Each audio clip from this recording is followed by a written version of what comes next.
तो दोस्तों इस वीडियो में हम बात करने वाले हैं कि क्यों कहा जाता है आखिर कि रजिया गुंडों में फंस गई।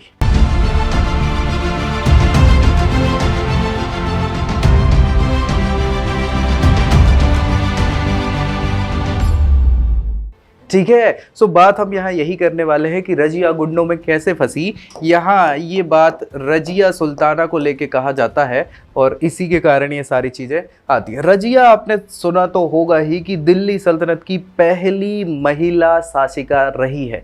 ठीक है, महिला शासिका होना अपने आप में एक बहुत बड़ी बात तो है ही, साथ ही साथ उस समय के हिसाब से इस महिला को या सुल्ताना को बहुत कठिनाइयों का सामना करना पड़ा। 1236 से 1240 एडी तक 4 सालों तक ये सुल्ताना रही हैं दिल्ली सल्तनत की। ठीक है, अब चूंकि रजिया जो बेटी थी किसकी, इल्तुतमिश की। किसकी? इल्तुतमिश। इल्तुतमिश 1236 में एक्सपायर हो जाते हैं, उनका इंतकाल हो जाता है और वो अपने जीते जी ही रजिया को कहीं ना कहीं उत्तराधिकारी नियुक्त कर देते हैं। बावजूद इसके राजा के फरमान को नहीं माना जाता और दिल्ली के जो दल चालीसा के सदस्य थे, दल चालीसा मतलब जो उस समय का मंत्रिमंडल हुआ कर रहा था, दल चालीसा के सदस्यों में ये चीज, चूंकि रजिया एक महिला है और महिला के अधीन रहना पुरुषों के लिए क्या ये हो सकता था कि मान जाए इस चीज को? भाई कोई भी पुरुष महिलाओं के अधीन नहीं रहना चाहता। ठीक है, सो भाई ये जितने दल चालीसा के लोग थे उन्होंने साफ तौर पे, देखो यार, राजा के सामने बोल पाना मुश्किल था, कहीं ना कहीं विरोध करने की कोशिश करी, लेकिन कोई कैसे मान लेता भाई, क्योंकि वो राजा शक्तिशाली था और दल चालीसा बनाया उसने था और जो उसका विद्रोह करते थे वो उसको दबा चुका था, तो लोगों में डर भी भरा था और ये सारे स्वामी भक्त लोग थे, दल चालीसा के लोग। तो जैसे ही उसने फरमान निकाला कि भाई रजिया को हमें उत्तराधिकारी बनाना है, तो लोगों को इच्छा तो थी नहीं, विद्रोह करने की भी इच्छा थी, मना करने की भी इच्छा थी, लेकिन वो कुछ कर नहीं पाए और फरमान निकल गया। ठीक है, लेकिन आगे जाके 1236 में जैसे ही एक्सपायर हो जाते हैं कौन, इल्तुतमिश, तो अब इल्तुतमिश थोड़ी है, तो इन लोगों ने क्या करा कि कहीं ना कहीं षड्यंत्र करके, जैसा मैंने बता दिया था आपको कहीं कि रुकनुद्दीन फिरोज को क्या कर दिया, शासक बना दिया, उत्तराधिकारी घोषित कर दिया। रजिया जो अपने आप में बहुत ज़्यादा राजनीति में निपुण भी थी और कहीं ना कहीं साहसी महिला हुआ करती थी, वो इस चीज़ को समझ तो गई थी कि षड्यंत्र होने लग गए हैं मेरे खिलाफ। तो 8 महीनों का जो शासन रहा है 1236 का, जब रुकनुद्दीन फिरोज शाह अपनी माँ के द्वारा, रुकनुद्दीन तो बहुत विलासी शासक था, उसकी माँ शाह तुर्कान ही शासन करती थी, तो शाह तुर्कान ने अपनी ईर्ष्या के चलते बाकी जो संबंधित जो पत्नियां उस समय और इल्तुतमिश की थीं या जो परिवार के लोग थे, उसके अलावा सबको परेशान करना, मार कुटारी करना, ये चालू कर दिया था, जिससे उनकी जो स्वामी भक्ति दल चालीसा की थी वो वापस जाग जाती है कि यार ऐसे तो ये इनका समूल वंश ही समाप्त हो जाएगा। तो फिर कुछ लोग थोड़ा ढीला पड़ जाते हैं सारी चीज़ें। अब रजिया इसी समय मौके का फ़ायदा उठा के क्या करती है, मैंने बताया था कि लाल कपड़े में पहुंच जाती है। नवाज अदा हो रही थी शुक्रवार की और पूरी जनता के सामने जनता बौखला जाती है उसकी बातों को सुन के कि भाई ये जो रुकनुद्दीन है या उसकी मां शाह तुर्कान है, कैसे उन्होंने गलत किया है, कैसे पिताजी ने उत्तराधिकारी मुझे घोषित किया था लेकिन षड्यंत्र करके ये राजा बन चुका है और आपके लिए कोई काम कर नहीं रहे। तो जनता प्रभावित होती है उसके उस वक्त व्यक्तित्व से, वक्तव्य से जो वो बोलती है और गुस्से में क्या करती है, राजधानी में आक्रमण कर देती है जो राजमहल में, और दोनों को बंदी बना लिया जाता है। ठीक है, और सारी चीजें। अब यहाँ तख्ता पलट हो गया था, रजिया बन गई थी सुल्ताना, दिल्ली सल्तनत की पहली महिला सुल्ताना डायरेक्टली। नहीं तो आप अभी कहोगे कि सर आप ही बोल रहे थे कि शाह तुर्कान चला रही थी शासन, वो भी तो महिला थी, लेकिन यहाँ पे डायरेक्ट और इनडायरेक्ट की बात चल रही है। वो इनडायरेक्टली, चूंकि राजा तो कौन था, उसका लड़का था और शासन वो चला रही थी। यहाँ सीधा सीधा डायरेक्ट राजा सुल्ताना कौन है, रजिया, इसीलिए उसको रजिया सुल्तान बोलते हैं क्योंकि वो सुल्तान बन गई थी। कहाँ की? दिल्ली की। अब ये कठिनाई की बात है, देखो दिल्ली की शासिका वो ऐसे नहीं बनी थी, उसने लोगों से मांग करी थी कि अगर आप लोगों को लगता है कि मैं आप लोगों की वो होती है ना, खरे उतरना होता है, जो अब पिताजी की या मम्मी की कुछ बातें रहती हैं या वो सोचते हैं ऐसा, उनकी जिम्मेदारियां जो वो रहती हैं उन पे खरा उतरने की बात चलती, तो ये मुंह पे बोल देती कि अगर मैं प्रॉपर शासन नहीं कर पाई, मैंने अपनी निपुणता नहीं दिखा पाई और आप लोग प्रभावित नहीं हुए मेरे से, मेरे शासन प्रणाली से, तो मैं खुद की गर्दन उड़वा दूंगी आप लोगों से, कोई समस्या नहीं। भरोसा करके तो देखो एक बार। तो जनता को भी थोड़ा सा इमोशनली टच उसने दे चुका था, तो जनता इमोशनल हो गई थी और वो गद्दी पे बैठ गई। अब गद्दी पे बैठना अलग चीज है और शासन करना, उसको संभालना दूसरी चीज है, जिसमें उसको समस्या आनी निश्चित थी। क्यों निश्चित थी? कि यार देखो, अभी तक उसके पिताजी के जो बहुत खास लोग रहे हैं, जैसे वजीर, उस समय वजीर मतलब प्रधानमंत्री जो थे वो जुनैदी हुआ करते थे। कौन? जुनैदी वजीर थे, ठीक है। सो जुनैदी डायरेक्टली वो चाहता ही नहीं था कि यार मैं महिला के अधीन काम करूं, क्योंकि राजा तो महिला ही रहेगी ना, मैं भली मंत्री हूं, वजीर हूं, तो वो साफ तौर पे, जबकि वो इल्तुतमिश का बड़ा खास व्यक्ति था और वो चाहता था इल्तुतमिश को, लेकिन वो यहाँ ये नहीं चाह पा रहा था कि किसी महिला के अधीन वो काम कर ले। और भी ऐसे ही तुर्क सरदार थे दल चालीसा के, जो नहीं चाहते थे कि महिलाओं का हम क्या करें, महिला के अधीन काम करें। तो ये एक बड़ी समस्या हो गई थी, जिसके कारण क्या हुआ कि जुनैदी ने और बाकी आसपास के लाहौर हो गए, मुल्तान हो गए, या जो जलंधर अलंदर, इन सारी जगहों के जो उस समय के हाकिम हुआ कर रहे थे, हाकिम मतलब जो राज्यपाल हुआ कर रहे थे, जो वहां पे संभाल रहे थे, उन सबको इकट्ठा किया, क्योंकि विरोध वो भी कर ही रहे थे, उन सबकी सेना को इकट्ठा किया और आक्रमण कहाँ कर दिया? दिल्ली पे आक्रमण कर दिया। अब दिल्ली के किले के बाहर ही भाई वो पूरी सेना तैयार हो गई। ये पैक है कौन? रजिया सुल्तान दिल्ली में ही पैक है अपने किले के अंदर। लोग ललकार रहे हैं कि आओ निकलो बाहर, लड़ाई करो अगर तुम सुल्तान हो तो, ये वो। अब रजिया ने कहा कि भाई अगर बाहर नहीं निकले तो समस्या है, क्योंकि लोगों को लगेगा कि इसमें साहस आई नहीं, सारी चीजें नहीं, और ना निकलना अपने आप में एक पराजय है। तो जो होगा देखा जाएगा। वो भी क्या करती है, निकल जाती है गेट खोल के बाकायदा अपनी सेना के साथ। और उसने ये देखा कि यहाँ 5-6 लोगों की सेना विद्यमान है और हम तो कम ही सेना है, यहाँ अगर हमने लड़ाई करी तो लड़ाई में तो जीतना नामुमकिन है। तो क्या करना चाहिए? चूंकि पिताजी वैसी पुत्री, कूटनीति, उसमें भी दिमाग आया, उसने कहा राजनीति से नहीं कूटनीति से काम करना चाहिए। तो उसने देखा कि ये जो आपसी तुर्क सरदार है उनमें भी कहीं ना कहीं आपस में मतभेद है। किन चीजों को लेके? कहीं ना कहीं वर्चस्व को लेके, सारी चीजों को। तो इसका फायदा उठाया जा सकता है। उसका फायदा उठाया भी रजिया ने और 2 तुर्क सरदारों को अपने साइड कर लिया, ठीक है। एक उसमें थे सलारी और एक कबीर खां, ठीक है, कबीर खां। सलारी का नाम इजुद्दीन था, इजुद्दीन सलारी, और कबीर खां, ये 2 सरदार थे जिसको उसने अपने पक्ष में कर लिया और खबर फैलवा दी कि भैया कुछ तुर्क सरदार जो है रजिया के सपोर्ट में आ गए और उनने वचन दे दिया है कि प्राण जाए पर वचन न जाए। और वचन क्या था? कि बाकी के जो तुर्क सरदार है उन्हें फोड़ेंगे पहले, फिर बंदी बनाएंगे, फिर आप फोड़ देना। तो लोगों में डर आ गया कि यार ये तो गलत है, किसके जितने भी विरोधी थे वो डरने लग गए। इसका फायदा उठाया रजिया ने, उन 2 लोगों को छोड़ा कि तुम इधर संभाल लेना, और बाकी वो भागी पीछा करने। तो 3 सरदार भागे, जिसमें से एक तो वहीं युद्ध में ही मारा गया, भागते भागते ही लड़ाई जो हुई है उसमें मारा गया। दूसरे को पकड़ लिया गया, बंदी बनाया, बाद में मर गया।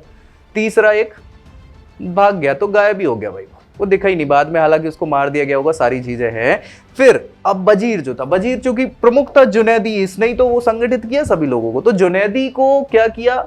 पकड़ना चालू किया। जुनैदी भाग गया भाई, पहाड़ियों में छुप गया और वहीं कहीं उसकी मृत्यु हो गई। तो अब जुनैदी खत्म, वजीर खत्म। तो नायाब वजीर जो था, नायाब वजीर को इन्होंने वजीर बना दिया। अच्छा, डर जो है, चूंकि अब इतने सारे लोगों को आपने क्या कर लिया, संभाल लिया है, और 2-4 सरदारों को मार डाला है।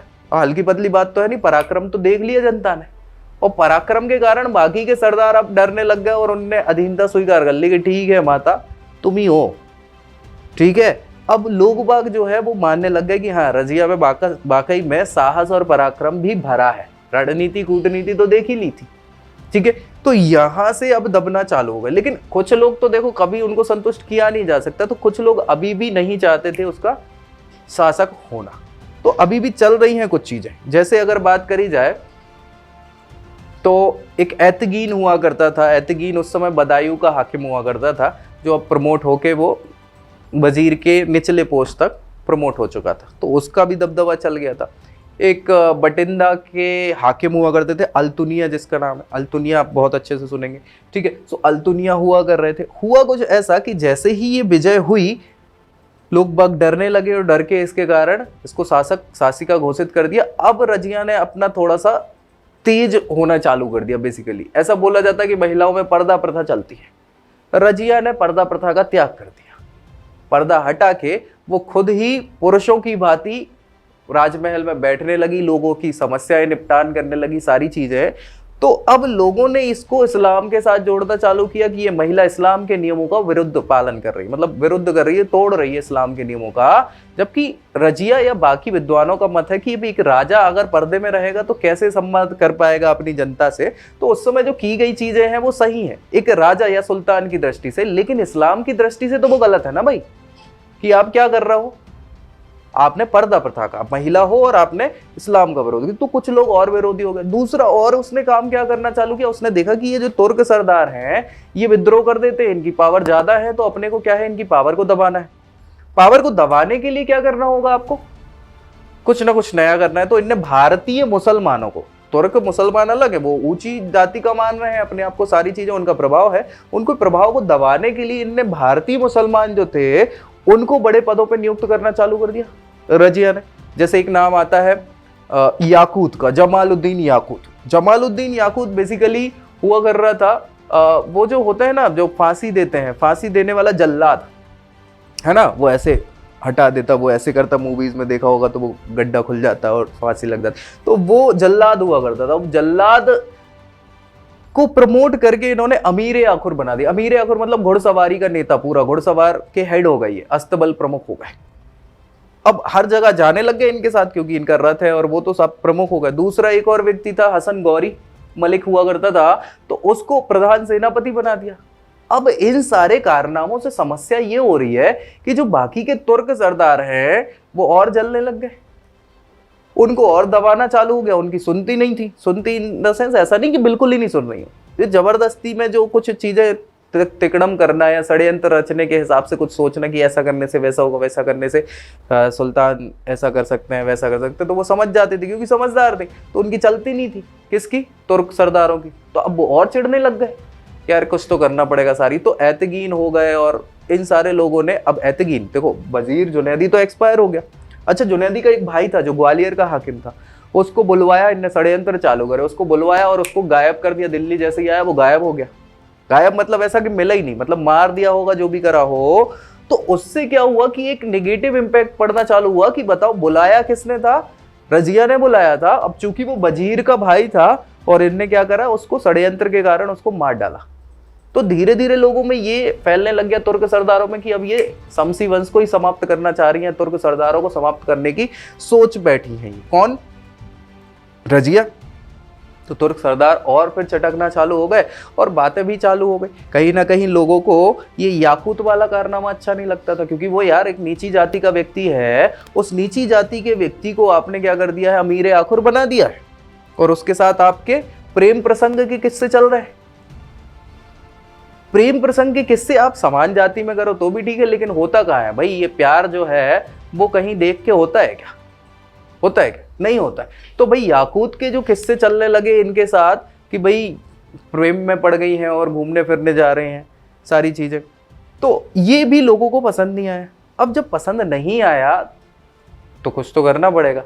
तो फिर एतगीन ने क्या किया, एतगीन ने अल्तुनिया का प्रयोग करा, क्योंकि एतगीन भी डर इसलिए रहा था कि कहीं ना कहीं आप देख चुके हैं कि पुराने जिनने भी विद्रोह किया उनके षड्यंत्र के साथ क्या हुआ, फोड़ डाला गया। तो एतगीन को भी डर था कि अगर हम ही आगे बढ़े और अगर इसने पकड़ लिया राजनीति के तौर पे, क्योंकि वो इतनी तो सतर्क हो गई थी कि षड्यंत्र तो होना ही है, वो हो ही रहे थे, तो उसको डायरेक्ट तो नहीं मारा जा सकता, कुछ तो करना पड़ेगा। तो उसने क्या करा कि कुछ अटैक करवाया अल्तुनिया के आसपास। तो वो गई वहां पे अटैक को रोकने के लिए। इतने में एतगीन ने क्या कर दिया कि मरवा दिया। किसको मरवा दिया, याकूत को मरवा दिया। अब याकूत चला गया, प्रेमी, पागल, आवारा, खत्म। ये पागल हो गई, आवारा नहीं हुई, ठीक है, लेकिन हाँ इनको थोड़ा सा बुरा तो लगेगा ही, कहीं ना कहीं प्रेम प्रसंग चल रहा था और प्रेम करने वाला व्यक्ति को मार दिया गया, तो ये परेशान। इतने में ही अल्तुनिया की सेनाओं ने इन्हें गिरफ्तार कर लिया, बंदी बना लिया। और फिर इनका जो छोटा भाई था, इनका छोटा भाई यानी इल्तुतमिश का तीसरा बेटा, अभी 2 बेटे हो चुके हैं, वो तो एक्सपायर हो गया था, नसीरुद्दीन महमूद। दूसरा बेटा भी देखा था रुकनुद्दीन फिरोज शाह, जिसको 8 महीने में हटा दिया। तीसरा बेटा फिर गद्दी पे बैठा जाएगा षड्यंत्र के द्वारा, जिसका नाम है क्या, बहराम शाह। क्या नाम है, बहराम शाह। तो बहराम शाह भी 2 सालों तक ही शासन करता है, 1240 से 1242 एडी तक। ठीक है, अब होता क्या है कि इनको बंदी तो बना लिया जाता है, रजिया को, लेकिन यहां स्थिति सुदृढ़ नहीं थी, ढंग से थी नहीं। बहराम शाह भी कठपुतली शासक बन गया था, है ना। तो इस स्थिति का फायदा उठाते ही, अब चूंकि ये रजिया कहा जाता है कि ये भी सुंदर महिला हुआ करती थी, तो इन्होंने अल्तुनिया को अपने सौंदर्य के जाल में फंसाया। उसको समझाया कि अल्तुनिया महोदय, हो ये रहा है कि तुमने हमें बंदी बना लिया, लेकिन आप देखो कि दिल्ली के जो जितने भी सरदार थे उनको कुछ फायदा हुआ है मेरे बंदी बनने से, नए नए पद मिल गए हैं। बहराम को इनने क्या कर दिया, राजा बना दिया। आपको क्या मिला बताओ, क्या मिला तुमको? क्योंकि सारा काम तो तुमने ही किया, तुम्हारे उससे हुआ है, सारी चीजें, पराक्रम तुम्हारा, हर कुछ तुम्हारा, दिमाग तुम्हारा, लेकिन तुम्हें तो कुछ नहीं मिला। इन्हें फूट डालना चालू किया और अल्तुनिया आ गया इनकी बातों में। भाई बोले हाँ यार बात तो सही कह रही हो, अब बताओ क्या किया जाए। बोले राजा मैं बनवा सकती हूँ तुमको। बोले कैसे बनवा सकती? देखो मैं ही सुल्तान हुआ करती थी, तुम एक काम करो, देखो तुमने मार तो डाल रही है मेरे प्रेमी को, तुम मेरे से शादी कर लो, तुम शादी कर लोगे तो आगे जाके मैं तुम्हें राजा बनवा दूं। हाँ तो सही है, अल्तुनिया शादी कर लेता है, शादी कर लेता है तो फुल सपोर्ट में इनको छोड़ देता है, बंदी उससे हटा देता है और फिर विद्रोह करना चालू करते हैं। लेकिन तब तक क्या है कि माहौल इतना हो नहीं पाया था ढंग से, और ये विरोध करना भी चाहते हैं तो विरोध उस प्रकार से सफल हो नहीं पाता। फिर बाद में जब ये भाग जाते हैं, क्योंकि वो विद्रोह तो सफल हुआ नहीं, तो अब इन्हें भागना पड़ेगा।